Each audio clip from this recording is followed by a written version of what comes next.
자, 대학들의 1차 합격자가 발표되고 있습니다.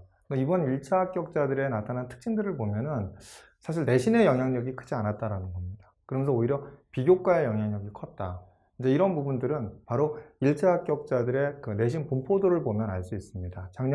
작년에 합격했던 아이들의 분포가 어땠는데 올해 1차 합격한 아이들의 분포를 보면은 훨씬 더 작년에 합격자 분포를 넘어서는 이런 아이들이 되고 있죠. 들리는 소문에 의하면 면접형에 그 일반 고등학교의 최상위권 아이들이 떨어졌다라는 이런 얘기들도 들리고 있습니다. 내신 관리만 하고 그 다음에 비교과 관리를 하지 않는 경우에는 이렇게 큰 영향을 끼치지 않았나 생각이 듭니다. 사실 저희 휴브레인에서 지도한 학생들에 대한 결과는 되게 좋습니다. 근데 이제 이 학생들에 대한 특징들을 보면은 일부는 내신이 좀 부족했다 하더라도 비교과 활동이 아주 잘 나타나 있는 경우, 이런 학생들이 많이 이제 합격을 하지 않았나 보여지고요. 이런 원인들을 갖다 분석을 한번 해보면 제가 보기에는 가장 큰 원인이 바로 블라인드 평가에 있다고 생각합니다.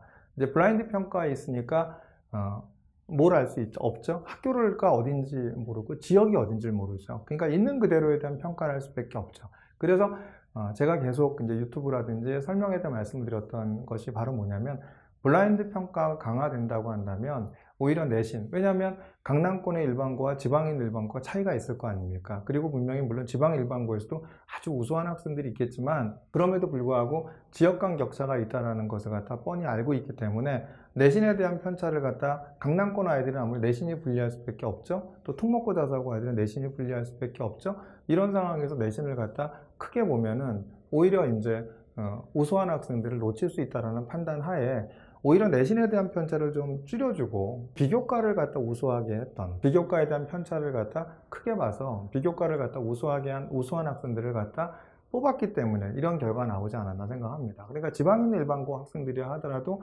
충분히 비교과가 우수했다고 한다면 항상 강남, 특목고 자사고에 대한 어떤 지방이기 때문에 불리하지 않았나, 이런 의식들을 가지고 있었을 텐데, 올해 같은 경우는 어떤 학교인지 어느 지역인지 모르기 때문에 학생부 종합전형의 평가 요소에 충실했던 학생들은 지방 학생들이라 하더라도 이렇게 이제 연세대학교 면접형이라든지 이런 데에서 굉장히 좋은 결과를 나오지 않았나 이렇게 생각이 듭니다. 그래서 올해 나타난 특징들을 보면 내신의 영향력이 크지 않고 오히려 비교과의 영향력이 컸다, 이렇게 이제 단정지어서 말씀을 드릴 수 있을 것 같고요. 한번 살펴보도록 하겠습니다. 연세대학교 면접형 작년도 결과를 한번 보겠습니다. 아직 활동 우수형은 발표되지 않았죠. 연세대 면접형이 그 전년도에는 합격자 평균이 1.33이었습니다. 그 연대 면접형의 자연 같은 경우에 왼쪽에 있는 건 지원자고 오른쪽이 합격자인데 오른쪽에 합격자에 있는 평균이 1.49였죠. 그리고 표준 편차가 0.45라는 얘기는 대부분이 얼마냐면 1.9대까지만 있었다라는 거죠. 그죠? 그 다음에 의치해를 보시면 아직 활동 우수형 발표되지 않았죠. 연대 면접형의 왼쪽은 지원자고 오른쪽은 합격자인데 합격자 평균이 1.21입니다. 그러니까 대부분이 이제 어디다 1.2대 다 몰려있죠. 그리고 최하도 1.4를 갖다 크게 넘어가진 않았죠. 이게 이제 연대의대에 대한 작년도 결과죠. 결과인데 이번에 나타난 그 연대의대 1차 합격한 학생들에 대한 부분들을 보면은 일반고에서 1점대 극초반이었습니다. 이 학생 같은 경우 극초반이었으면 내신을 충분히 됐죠. 비교과가 우수했기 때문에 됐다고 보는 거고요. 저희가 되게 의미 있게 보는 것이 이제 전국 단위 자사고 2점대 중반인 학생이었습니다. 이 학생 같은 경우에는 연대 면접형으로 의예과를 쓴 아이가 몇 명 있었습니다. 활동 우수형도 쓰고 면접형도 쓰고 그러는데 내신 성적이 2점대 중반이니까 그 학교에서 앞에 리딩하는 건 아니었죠. 그죠? 왜냐하면 2점대 초반도 있었을 거고 1점대 후반도 있었을 거고 그럴 텐데 자신있게 이제 저희가 이제 권했던 건 뭐냐면 비교과 영역이 워낙 우수하고 또 우수한 학생이니까 그러면은 대부분 연대 면접형이라는 건 누구랑 경쟁하는 거죠. 일반고랑 경쟁하는 거니까 일반고랑 경쟁한다면 충분히 가능하다. 그래서 저희가 이제 적극적으로 권했고 이 학생이 연대 면접형에 1단계 합격을 했습니다. 연대 면접형은 물론 가봐야 하는 거겠지만 그래도 대부분이 일반고 학생들과 경쟁을 하기 때문에 충분히 이렇게 내신이 1점 몇 등급을 갖다 극복하고 서류에서 합격했기 때문에 합격했고 그 다음에 일반고 학생들과 경쟁하는 거기 때문에 면접에서도 충분히 경쟁력 있게 합격하지 않을까 이렇게 저희가 예상을 하고 있습니다. 의대에 합격한 1점대 중반 이런 학생들이 저희가 이제 의대 합격을 했고요. 이 정도에 대한 부분은 예년에 합격한 합격생들의 평균이었기 때문에 의대는 아직까지 이제 일부만 나왔지만 그 정도에 합격한 학생들이 합격을 했다 이렇게 보여지고요. 연대 면접형을 보면은 면접형 전기전자공학부에 있는 이런 이제 학생들이 이제 지방에 있는 학생들입니다. 전기전자공학부라든지 신소재공학부 이런 부분들에 대한 학생들이 있는데, 그 위에 있는 전기전자공학부에 있는 요 학생은 이제 저희가 관리한 이제 분당 지역에 있는 학생이었고 1점대 중후반에 대한 내신 성적이었습니다. 그러니까 정확하게 얼마였다라는 걸 조금 이렇게 공개하지 못하는 걸 양해를 해주시고요. 그 다음에 저희가 가장 크게 의미 있게 보는 게 이 친구가 이제 면접형 신소재공학이었는데, 연대 면접형 신소재공학이었는데 2점대 초반입니다. 작년에 합격자 평균이 얼마였죠? 1.49였죠. 그리고 대부분이 표준 편차까지 따지면 대부분 1.9였는데 2점대 초반인 이 학교에서, 그러니까 수도권 외곽 지역에 있는 학생이었는데 이 학생이 합격을 한 겁니다. 1단계. 이 얘기는 뭐냐면 지역을 모르고 그 다음에 이제 학교를 모르고 이런 상황에서 학생부를 갖다 있는 그대로만 평가를 하기 때문에 학생부에 대한 비교과가 우수했기 때문에 2점대 초반이 작년에 합격자의 분포를 갖다 넘어서는 내신 성적이었지만 충분히 이렇게 그 수도권 지역의 일반고 학생이 합격을 하지 않았나 이렇게 보여집니다. 물론 이제 1점대 초반 이런 학생들이 워낙 우수하고 그렇고요.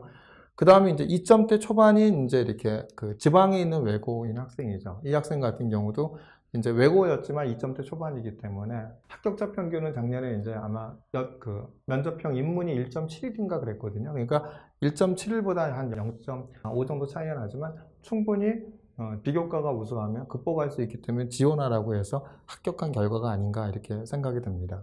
연세대 특기자 같은 경우도 대부분이 이제 외고에 저희가 이제 합격시킨 학생들에 대한 분포를 보면 3점대 중초반, 중반, 이런 이전 학생, 물론 2점대인 학생들도 있죠. 이런 학생들이 이제 서울권외고나 지방권외고 이런 데에서 연대 특기자의 언더우드에 합격을 했기 때문에 이 정도의 고등학교 1, 2학년 학생들 중에서 준비하는 학생이라고 한다면 3점대 한 중반 정도라고 한다면 충분히 언더우드를 갖다 준비하는데 큰 영향이 없지 않을까 이렇게 생각이 듭니다. 고대를 보면은 고대의 특기자 전형의 인문을 보면은 합격자 평균이 2.62, 3.15, 2.59, 3.47, 3.29였죠. 그리고 대부분이 4등급 초반대에서 이제 제일 성적이 안 좋은 아이들이 마무리가 됐죠.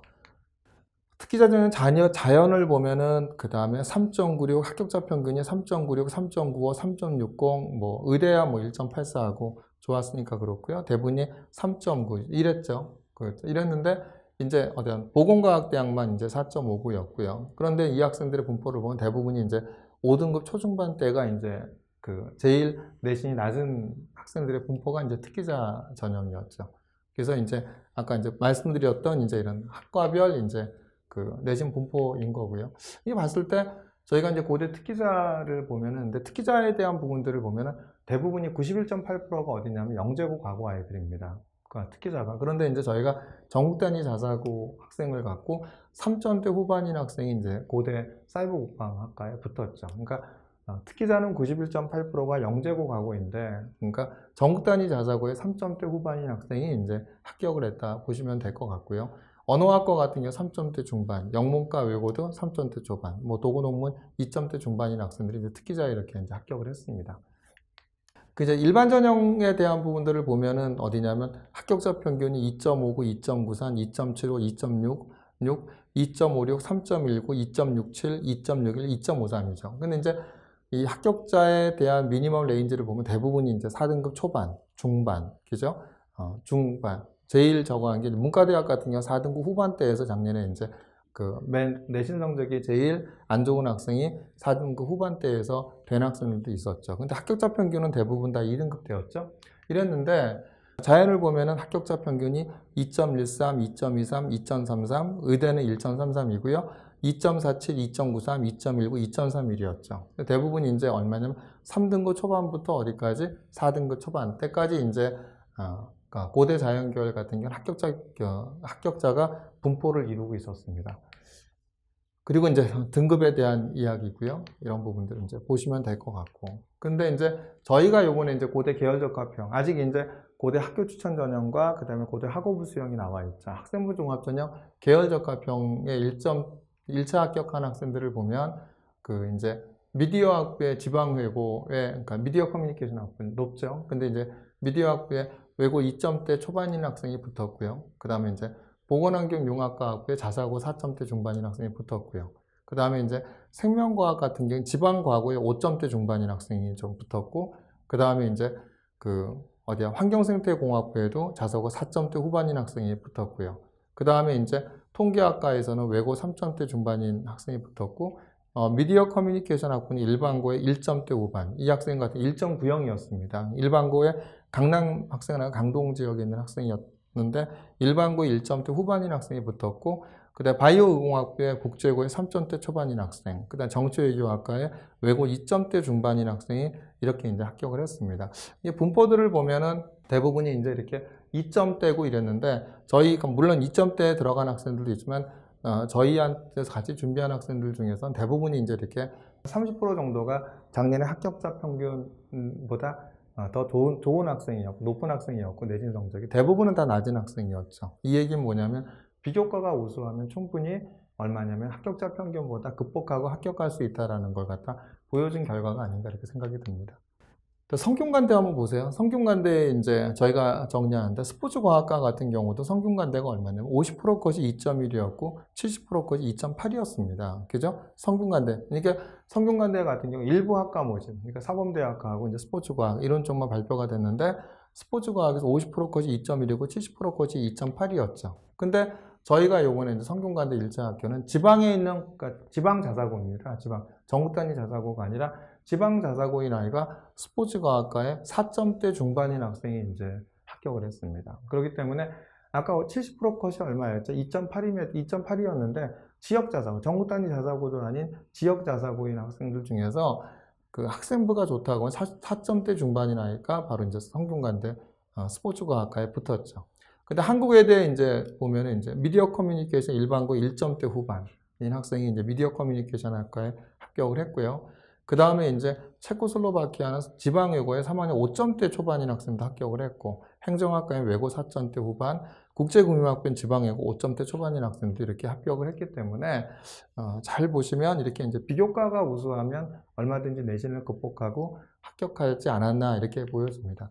또한 이제 디지스트도 보신다고 한다면 지방 일반고 1점대 후반입니다. 얘 같은 경우는 1.96인가 그랬거든요. 그러니까 1.96인 학생이 이제 디지스트에 합격을 했고, 여기도 지방 과고거든요. 지방 과고 6점대 초반인 학생이 또 디지스트에 합격을 했습니다.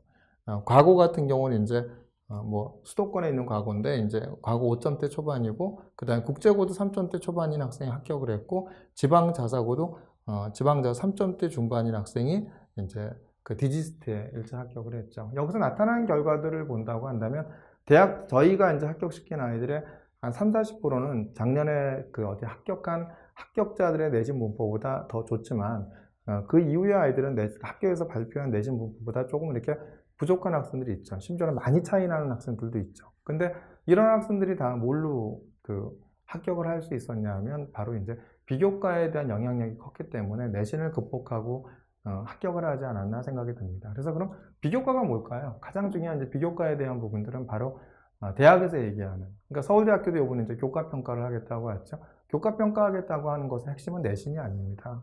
교과학습 발달사항에 들어가는 항목, 이제 그게 바로 뭐냐면 이제 무슨 과목 공부했니? 그 다음에 세특은 뭐니? 그 다음에 성적은, 교과성 등급은 어떻게 되니? 이거였죠. 근데 가장 중요한 것은 성적은 제일 낮은 거고요. 언론에서는 성적 위주라고 하는 성적은 제일 낮은 거였고, 가장 중요한 것은 심화된 과목은 무슨 과목을 공부하고, 그 다음에 세특은 뭐였고, 그 다음이 이제 바로 성적이었던 것 같습니다. 그래서 무슨 심화된 과목을 갖다 많이 공부했는지를 나타냈는지가 합격의 당락을 결정한 요소가 아닌가 생각합니다.